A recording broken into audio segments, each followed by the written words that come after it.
ถ้าเขามาทั้งไอ้ลืมเนาะเลยทางเมย์ใจดีทั้งฝั่งไทยเพิ่นก็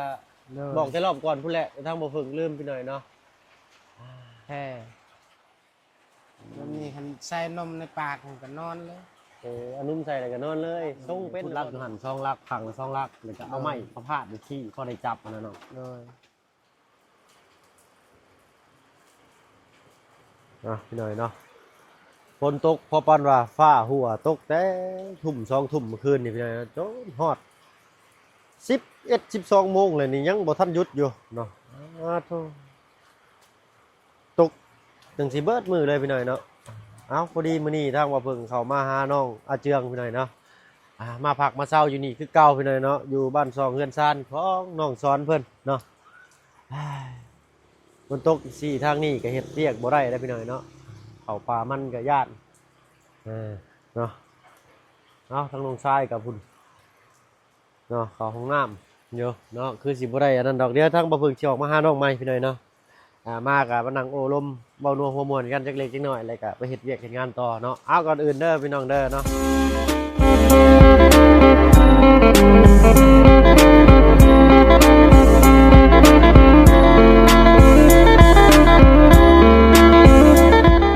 กราบทักทายเนาะกราบทักทายสบายดีผู้ใหญ่ใจดีหลัก FC เบิร์ดทุกท่านที่เข้ามาหับมาชมช่อง YouTube บ่เพิ่งเคยไลฟ์คือเก่าเนาะบ่ว่าฝั่งไทยฝั่งลาวเลยกันทั้งฝั่งต่างประเทศก็ยินดีต้อนรับเข้าสู่ช่อง YouTube บ่เพิ่งเคยไลฟ์เช่นเคยพี่น้อยเนาะมื้อนี้อยู่บ้านน้องซอนแต่ว่าสิเข้าไปเยี่ยมยามทางน้องอาเจืองเพิ่นแวะมาหาน้องชายสิก่อนพี่น้อยเนาะไปเสร็จดิแล้วหรือบ่เธอเด้อเป็นไดน้องชายเมื่อวานนี่ก็ฝนตกเนาะหมู่พูบอยู่แล้วก็ได้อยู่ในเฮือนพู่คือว่าอะไรเนาะฝนตกก็จักสิเฮ็ดหยังแม่นบ่น้องกินข้าวหรือบ่กินแล้วได้ยังกินกินหน่อไม้ได้บังเลยเนาะ เป็นไงอากาศอย่างดีเลยมื้อนี้เนาะเลยฝนตก3-4 ชั่วโมงฝนตก4 ชั่วโมงเลยอาสิให้ทั้งน้องซ้อนนั่งท่าดีก่อนพี่น้อยเนาะไปวิ่งบ่อนสดบ่อนเช้าเนาะเจ้าหน่อยเปียกฟ้าเปียกฝนมาเป็นไข่เป็นน้ำมาอะไรสิลำบากกันน้องเนาะเอาล่ะท่านอ้ายฝากรถฝากล่างจอดไว้นี่ก่อนเด้อเนาะอ่านกาแฟกินรถเนาะเบิดมือแล้วมื้อนี้เด้อเนาะไปก่อนซะเนาะฝ่าฝนตกจำคอยบ่ย่านยังขนาดนั้นย่านแต่ไม้ตายเนาะตุ่มมาก่อนพี่น้อยเนาะงึบไปเจออย่างกับบ้านนาเจียงก่อนไปทางน้องซ้อนเป็นทายนี่แหละปึ๊บ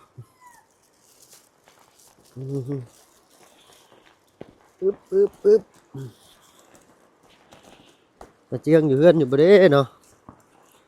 ฉันพบพ่อกันอยู่เฮือนน้องอาเจียงเลยแล้วกันพี่น้อยเนาะมื้อนี้ทางบ่เพิ่งบ่มีหยังมาต้อนเพิ่นพี่น้อยเนาะมีแต่เอลเซ่นี่แหละบ่ได้ให้ยั่วลูกเพิ่นเวลาลูกเพิ่นให้เพิ่นฮ้องอะไรกะมีทางผ่าเข้ามาไว้ให้ทางน้องอาเจียงเพิ่นผูกเปลพี่น้อยเนาะให้ทางลูกเพิ่นนอนบ่อยากให้แม่เพิ่นอุ้มหลายหลังน้องเพิ่นสิงอว่าซั่นซะเนาะใส่ละบาดเปื้อนพี่น้อยเนาะปึ๊บไปกูแหละพ่อกันอยู่ในพี่น้อยเนาะหน่อยเนาะมาฮอดจอดถึงเรียบร้อยเบิ่งเขาสิไปเดี๋ยวได้บ้านี่เบิ่งขามไปก่อนเนาะลาบันไดอย่าเฝ้าเด้อพี่น้องปลุงเลยเนาะวิดฟ้าวิดฝนจักหน่อยสิก่อนให้ทางน้องเพิ่นหาไม้หาตอกมาสิก่อนเนาะโอ้เตียงตัวนี่เนาะคักแท้ดิเธอเอาไป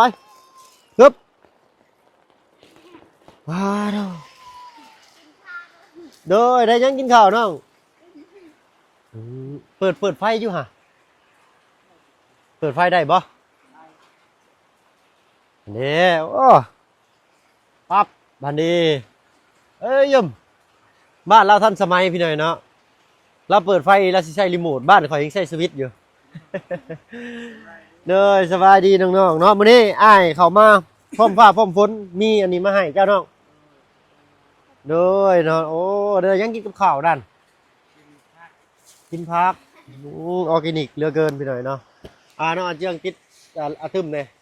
เหนื่อยเนาะเนาะเปียกฟ้าเปียกฝนมาพี่น้อยเนาะมื้อนี้ก็ได้ขอโทษขออภัยน้ำลายๆฮึบตัวนึงตั้งเจ้าบ่ายก่อนเนาะอืมเอากินข้าวแล้วได้ดอกเลยเอากิโลเด้อกิโลเด้อรายการในถุงดำๆมาเนาะเบิ่งอยู่ โดย ตัว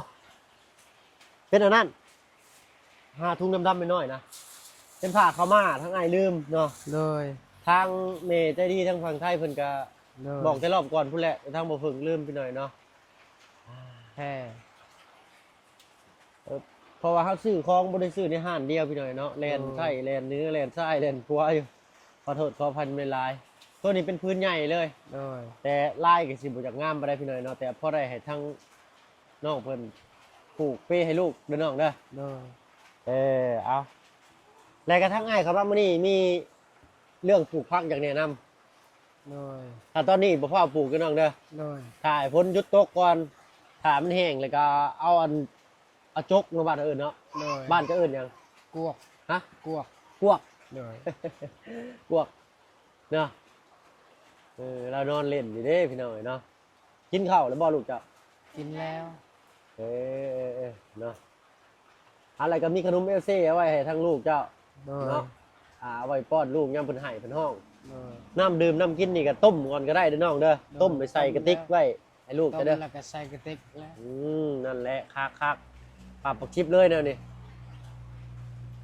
มาเลยนอนอยู่หุ่นเดี๋ยวพี่เนยเนาะบ่ให้บ่ห้องอากาศฝนตกช่ำอากาศดีช่ำเด็กน้อยอายุ6 ขวบขอโทษขออภัยพี่น้อง6 เดือนนี้เวลาทีมงานเข้ามาก็จับมือเพิ่นถือจ้าก็ได้เด้อ โดย ซ้อนเพิ่นแต่น้อยเพิ่นใหญ่มากเพิ่นสิเป็น โด เนาะ ย ประมาณ8 เดือน7 เดือน8 เดือนนี่ก็เริ่มยกมือเป็นแล้วแหละพี่น้อยเนาะถ้าเฮาซ้อนตลอดเนาะก็แล้วแต่อารมณ์บ่ได้เด็กน้อยนี่ก็ได้เนาะน้องอินเตอร์คือกันถ้าบ่อยากเฮ็ดนี่ฮึโลดถ้าว่าอยากเฮ็ดนี่โอ้ยบอกทุจ้าแพร่มแล้วข้างนอกเชื่องก็บ่มีโทรศัพท์ใช้บ่เนาะ บ่มี บ่มี โดย จักปีเลยบ่ได้ใช้โทรศัพท์น่ะเคยใช้บ่ แต่ยังเป็นบ่าวเคยอยู่สาม แต่จักปีประมาณ15บ่ โดย ทางบ้านเพิ่น15นี่ยังว่าเป็นบ่าวได้ไปหน่อยเนาะแต่ทางอันบ้านบ่เพิ่งนี่20 ปีเพิ่นจะเอิ้นเป็นบ่าว21 22นี่จะว่าเป็นบ่าวเนาะ15 16นี่ฮักกันใหญ่ทางบ้านบ่เพิ่งเนาะฮักก็สิแตกบ่าวว่าซั่นซะ18 19นี่ที่ยังบ่เอาเมียได้ประมาณ20แต่18 19นี่เอาได้แล้วเมียนี่บางคนก็เอาแล้วทางบ้าน โด น่ะ ย ส่วนมากสิ18 19ขึ้นเนาะหรือว่า20ตำหมักถั่วเนาะ โดย ตำหมักถั่วผู้ได้พี่หน่อยเนาะ โดย เพิ่นอยากกินนมมาจักย่อขวดนมให้ลูกเบิ่งอยู่อะดอกยังน้องอะนะ จักดอกดอก มันใช้ผักกระเจียวบ่ บ่แม่นผักดอกหยังดอกขิงบ่ ดอกคิง โดย โอ้ดอกคิงพี่หน่อยเนาะทางนี้นี่ซุเพิ่นสิพากันนิยมกินคิงนี่พี่หน่อยเนาะเฮ็ดแจ่วเฮ็ดหยังนี่ต้องใส่คิงแต่ก็หอมดีได้บ่เพิ่งก็บ่เพิ่งมักคือกันพี่หน่อยเนาะ โดย แซ่บดีอยู่เนาะเว้าถึงเรื่องปลูกผักในน้องเชียงเด้อ โดย ให้มันแห้งแล้วก็เจ้าก็เอาหยังก็ เอากวก พวกพวกอะไรเนาะหรือว่าจอบหรือว่าจกอะไรบ้านเอิ้นนะ โดย เอาผ้าได้น้องห้องเลยเอาผ้าพาดเอิกลูกแล้วก็ห้องไว้บ่ให้หล่นนะเพิ่นยังย่อบ่ได้ห้องก็ถึงสูงรถอันละเฮาก็บ่ต้องจับให้เพิ่นมันแหละเนาะแล้วก็เอาเข้าเรื่องต่อควันดินเนาะ โดย เอาจวกนั่นแหละทับให้มันมุนๆแล้วก็เอาน้ำพด โดย พดให้มันชุ่มแล้วก็เอาในพักโหยตอนฝนบ่ตกเด้อ โดย แล้วก็หาใบต้นกล้วยก็ได้มาปิดไว้ โดย ปิดนานพักที่เจ้าหวานแล้วปิดไว้บ่ให้แดดถึก โดย เนาะประมาณมื้อ2 มื้อก็จึงออก โดย มันสิออกงอกบัดนี้ก็หักษาแล้วบัดนี้บ่ให้ไก่เข้ามาใกล้เนาะ โดย เอามื้อนี้เฮ็ดหยังแน่น้องมื้อนี้ มีห้ากะ โดย เมื่อไปเอาปี ไปเอาปีมาขายบ่ โดย ได้หลายบ่ ได้เป้าหนึง สิใส่จะไว้สิใส่ ขายแล้ว ขายเป้าหนึงเลย โดย โ อ๋อได้เท่าไรกระสอบหนึ่งเนาะ ได้50กระสอบละ50,000โดยกะตัวประมาณว่ามีจักหัวเนาะ ประมาณ37-38หัว 37-38หัว50,000โอ้ก็ราคาดีกว่ากล้วยได้นี่เนาะ โดย แม่นบ่ โดย กล้วยนี่โลละพันเนาะ โดยยามนี่มันขึ้นปี อืม ยามแดดมันลงโล600 1,000 เออย ามนี่โล2,000ปลาย ประมาณ2หัวก็ได้เลยโลปลายเนาะ โดย เออเอาฝนตกอันนี้ได้สั้นทางอันผู้ใหญ่ใจะดีเพิ่นได้ของมาฝากจากฝั่งไทยเป็นอะไรเมื่อวานนี่ ก็ดีใจอยู่ ดีใจเนาะทั้ง โดย ทั้งอ้ายได้เบิ่งในคลิปกันทั้งบ่เสียงโอ้ยน้องเจืองยิ้ม โดย แก้มบ้านออกพี่หน่อยเนาะดีใจนำเด้อน้องเด้อ โดย เนาะเออแบ่งให้อ้ายจ้าหรือบ่ แบ่งแล้ว แบ่งแล้วเนาะ โดย เด้ออันใดที่เจ้าใส่บ่ได้ก็ให้คนอื่นใส่ก็ได้เนาะน้องเนาะเอาถ้าบ่เพิ่งบอกผิดบอกถูกก็ได้ก็กราบขอโทษขออภัยนำเวลาเด้อปะลุงเสียเนาะเริ่มเย็นแล้วเด้นี่นะฝนนะฝนหึงอีหลีปีนี้นะเออเฮ้ยรับไปได้อพี่ยังคืนลูกจะให้อยู่บ่เนาะ ลูกอะ แม่นเพิ่นให้อยู่บ่ยังคืนน่ะ บ่ บ่ได้ให้เนาะ เรานอนแล้วก็นอนเลย เออ มันมีคันใส่นมในปากมันก็นอนเลย เอานุ่มใส่แล้วก็นอนเลยทรงเป็นหรือบ่นุ่มเดี๋ยวนี้นะ ทรงเป็นแล้ว เริ่มข้นอยู่ได้พี่หน่อยเนาะตอนทำมาเห็นแรกๆเนาะบ่เพิ่งเห็นว่ามันจ้างเกินไปเนาะน้ำมันจนใสแต่เขาทั้งบ่เพิ่งก็บ่กล้าทักบ่กล้าทวงน้องเพิ่น จะมีมื้อหนึงก็ได้ถามน้องเพิ่นก็ถือว่าอันนั้นเนาะโอ้เข้าบ่ได้ใส่ติ๊บบ่มีติ๊บเข้าบ่ ติบซักแล้ว อ๋อสักติ๊บเข้าก่อนเนาะ เออ มันซืดมันนั่นแม่นๆเนาะต้องซักเลยก็ตากให้มันแห้งก่อนเอาไปไว้ในวางเตาไฟหาก็ได้ห้อยไว้อะ โดย ฝนตกพี่หน่อยเนาะสุดๆเลยมื้อนี้อันนี้ก็เที่ยงเลยได้นี่เนาะ โดย ป้าตูยังบ่ได้เฮ็ดหยังอยู่ทางบ่เพิ่นก็ได้มีหยังแหน่เมื่อวานนี่ทางปะลุง FC เพิ่นฝากมาให้เนาะ โดยมีทรงแล้วก็ โอ้ยดีใจนำเนาะ ทรงเสื้อแล้วก็ตั้ง มีเตียงเนาะ เตียงโดย คือว่าอันเป็นได้การกาน้ำใช้บ่ได้เป็นหยังบ่ โดยดีอยู่ นั่นเด้พี่หน่อยเนาะกระติกน้ำได้สักกระติกน้ำ ดี ยังใช้ได้โอเคเนาะ โดย ไว้ต้มน้ำใส่หันไว้ดื่มกินนี่แหละตากลองเอาน้ำฝนนี่ก็ได้แต่ก็มีต้นข่าน้ำมีวิธีปลูกว่าต้นข่านี่เนาะ เบาเสียงให้ปลูกดินใหม่ ปลูกเป็นอยู่บ่เจ้า เป็น สุดยอดเลยน้องอาเจียงพี่หน่อยเนาะบ่มีหยังที่เฮ็ดบ่เป็นอย่าลืมเด้อน้องเด้อเรื่องไม้เด้อ โดย ไม้อันนี้เอาได้บ่ ไม่ ในสวนเพิ่นนี่ เขาหายแล้ว เฮาขอซื้อจักลำ5,000 10,000ได้บ่ จักแล้วบริธาม บ่ได้ถามเพิ่นพี่หน่อยเนาะก็ซั่นก็เอาบอลเพิ่นบ่ให้ไปเลยเวลาคันเจ้าได้ไปให้ไปยังจะตัดมันนี่เด้อ โดย เอาซองท่อนนี่แหละสิมาเฮ็ดอันนี้แหละนี่ โดย เฮ็ดแนวแบบว่าลาวจับสินะน้อง โดย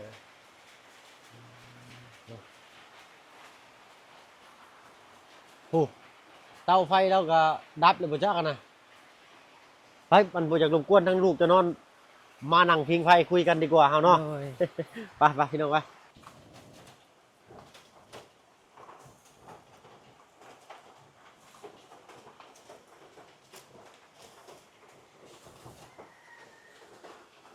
มาพี่น้อยเนาะฟ้าลมฝนตกมื้อนี้อยู่กันแบบติดแล้วบาดโอ้ย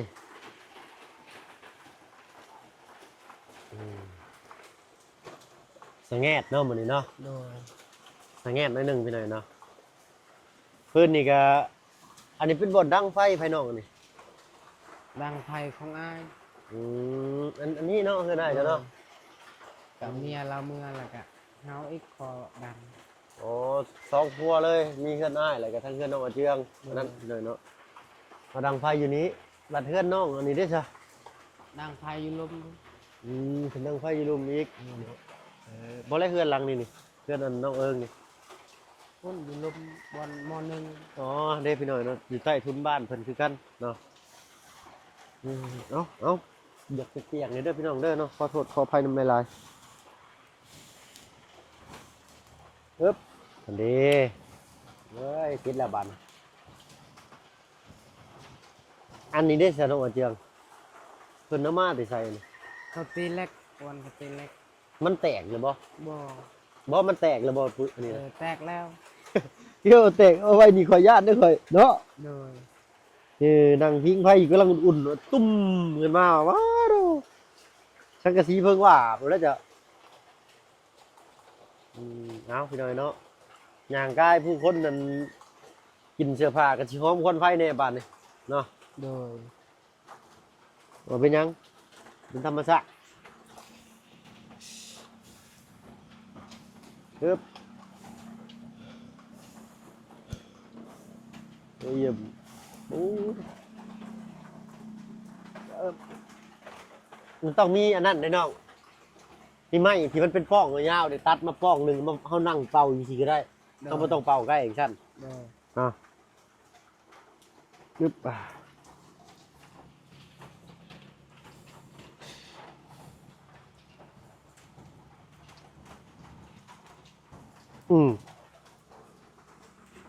เถอะมีแห้งยาวๆบัดนี้เนาะน้องเนาะ โดย ใครขึ้นกูเก่าอยู่บัดนี่ปึ๊บนี่อ้ายคิดว่าเนาะเฮาสิได้พากันเอาไม้มาในเฮ็ดในนี่นะนี่ขุดลักอยู่นี่เลยขุดลักอยู่หั่น2ลักพังละ2ลักแล้วก็เอาไม้มาพาดอยู่ที่พอได้จับมันนะเนาะ โดยในเช้าพ่นก่อนจังเฮ็ด เนาะตอนนี้ยังไปใช้บ่ได้เลยพี่น้อยเนาะ โดยเช้าพ่นแล้วก็เฮาสิไปตัดไม้ เดี๋ยวตัดมาไว้ก็ได้ โดย เดี๋ยวทางคันว่าได้ทางอ้ายสิมาซอยเฮ็ดก็ได้เนาะถ้าว่าเฮ็ดได้ก็เฮ็ดไปเลยบ่เป็นหยัง โดย เนาะถ้าว่าอ้ายมาทันได้ก็สิมาเฮ็ดซอยเจ้าตะปูยังเหลืออยู่บ่ มัดแล้ว ตะปูบ่ยากหรอกเนาะ มัดเอาสิว่า มัดเอาก็ได้เนาะ โดย มัดอันนี้ก็ต้องใส่ตอกกันเนาะมีอยู่บ่ตอก นี่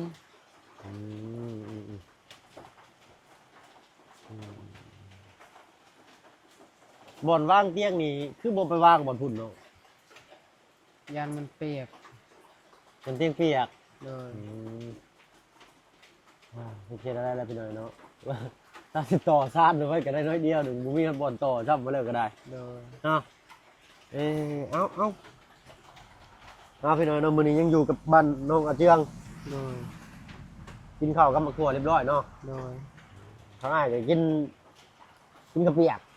2มื้อแล้วพี่น้อยเนาะขึ้นมาเซโฟนนี่กินแต่เส้นเลย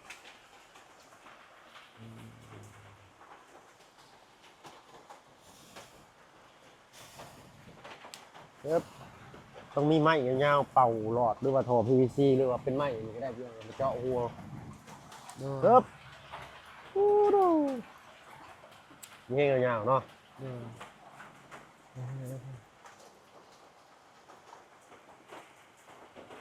ใช่เนี่ยทั้งลูกคนบ่ค่อยให้ไม่ได้ก็ได้เป็นเวลาเที่ยงนะพี่น้องนะพี่น้องพากันเล่นกินมาฮอดก็ตู้ฟ้าฝนตกมันทำเป็นว่าฟ้าหัวตั้งแต่เมื่อคืนนี่ยังบ่ทันหยุดอยู่สิไปใช้ได้แนวนี้นี่มื้อนี้น้องเจียงมีไฟในเข้ามาหาเจ้า มีแต่เบาเสียง อืม แล้วก็เบาไหล เลยมีทั้งบ่เที่ยงกับบ่ไรเนาะ โดย เลยเนาะคือเลยเนาะหรือว่าทางใดเข้ามาเฮาก็ดีใจน้ำน้องเพิ่นเบิดเนาะมื้อนี้ทั้งอ้ายบ่มีหยังมาฝากมีแต่พาเข้ามากับขนมมาแหละน้องเนาะยังอยู่ที่น้ำมื้อนี้ก็ได้ ยัง แต่ไข่นี่เบิดแล้วเนาะ โดย ได้หลายสิ่งหลายอย่างที่ผมว่านี่เนาะ โดย พอได้ใช้ดนอยู่เนาะ โดย ส่งง่ายก็มีอยู่นาซิโต้สำเจ้าเลยส่งเก่าแต่มันเป็นขาเด็บๆมันอยากคือส่งผู้หญิงนะ โดย ใส่ได้อยู่บ่ ใช้ได้ ย่าลองคนมาให้เบิ่งได้อยู่ตู้เด้อเนาะจักทั้งแม่น้องอินเตอร์มันสิเก็บไว้อยู่ใส่พี่น้อยเนาะเมื่อก่อนมาเบิ่งสิเป็นคนโตบ่ง่ายพี่น้อยก็ทำนี่แหละแต่ว่ามันก็สิจ่อยกว่านี้หน่อยนึงเนาะใส่กางเกงนั่นใส่ส่งสไตล์ผู้หญิงพี่น้อยเนาะไปอันต่อบัตรอยู่เขมรเด้อยู่ทางลงเกลืออะไรก็ได้ซื้อมาเนาะเดือนละ3 โต 3 โตเดือนละ3 โตซื้อส่งเนาะ ก็ใส่เธอเดียวบางโต๊ะก็ไม่ได้ใส่ซ้ำไปหน่อยเนาะมันเป็นแบบตรงผู้หญิงเนี่ยนะใส่บ่ได้บางทีเอาแขนยัดเข่าก็ยังบ่ได้ไปหน่อยเนาะเดี๋ยวนี้บ่ได้ใส่เลยเฮ็ดโทรศัพท์ข่อยสิสมัครควันจักควันถึงเอาควันถึงปลุกบ่เลยไปหน่อยเนาะฮะเนาะครับมันก็สิได้บรรยากาศอีกแบบหนึงได้ไปหน่อยเนาะคือสิเปียกๆนานเว้ยเลยข้างหน้าบรรยากาศอุ่นข้างหลังนี่บรรยากาศเย็นไปเลยเนาะ เปียกตอดยอดเสียขาดเมื่อไหร่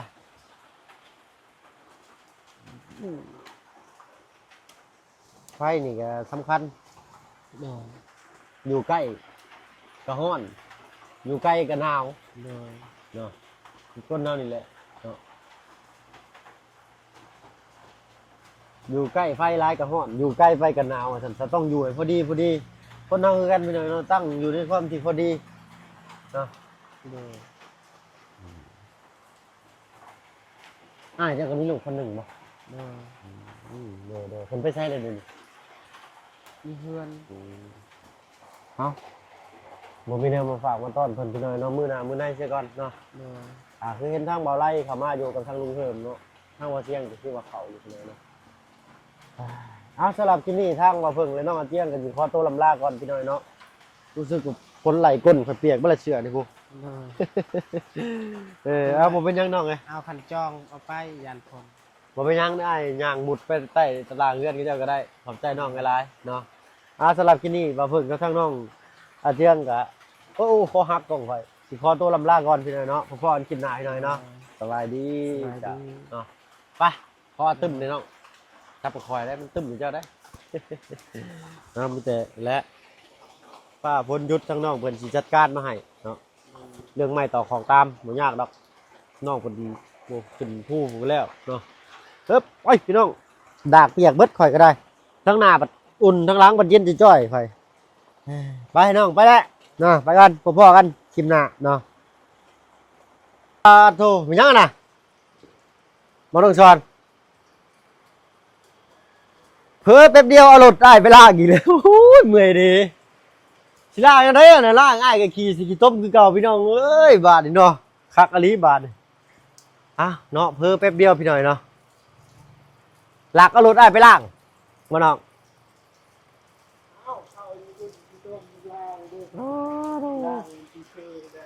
ขี่เข้าบ้านน้องหัวอีกคือเก่าเนาะเพื่อนพี่หน่อยเนาะคือว่าอะไรเฮาเน้นใส่งานบ่ได้เน้นส่งสิได้ก็ขอบใจน้องหลายๆเนาะเด้อไปทางอื่นก่อนเด้อน้องเด้อเนาะสำหรับคลิปนี้ทางว่าเพิ่งและน้องอาเจียงและน้องซ้อนก็สิขอตัวลำลาก่อนเนาะเพ้อบ่ได้กับรถกับลางหลักเอาไปแต่ละพี่น้อยเนาะโอ้ยเนาะขอบใจน้องหลายๆซั่นเด้อเนาะสิขี่อย่างระมัดระวังบัดนี้สิบ่เอาไปทางเพื่อนเลยเจอแล้วสิหลักเอาไปลากอีกโอ้ยเนาะไปซั่นสบายดีน้องโดยเนาะไปพี่น้อยเนาะพบพ่อกันคลิปหน้าสำหรับคลิปนี้ทางบ่เพิ่งและน้องซ้อนและน้องอาเจียงขอตัวลำลาแล้วพี่น้อยเนาะเด้อมากระทินพี่หน่อยเนาะตำมะขุ่งเด้สิเซ็ตน้องซ้อนแล้วจะหน่อยเนาะไปพี่น้องพบพ่อกันคลิปหน้าคลิปนี้ลาแล้วสบายดีจ้ะดีๆแม่งเบิดสุขสุขคน